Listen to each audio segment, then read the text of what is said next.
الشعر. حلو. برجاله وبأرضه وبترابه. أنا أموت في دباديب هذا الوطن. يعطيك العافية والله أبو فيصل. نسمع قصيدة.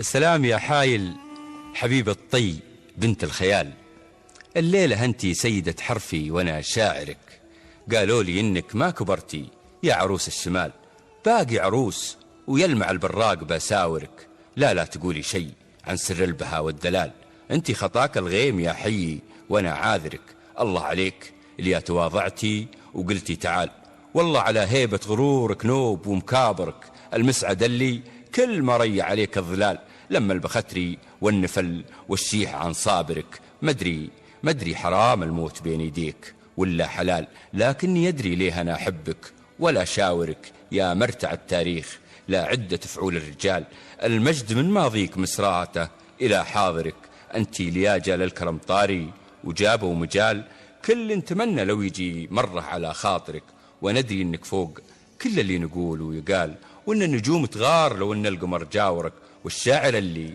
لا كتبك ما يثير الجدال، الله ومانت يا بعد حي ما هو شاعرك.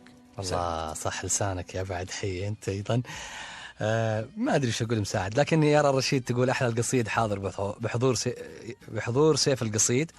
مساعد الرشيدي ومقلب أمسيات الدوحة العام الماضي ومهاجمة الصحافة القطرية، ماذا يقول أخوكم شاعر البدر؟ طيب. على طاري مساعد، هل أنت فعلا يعني وعدتهم أنك تحضر أمسية وأخلفت وعدك لهم أو شيء؟ شوف يا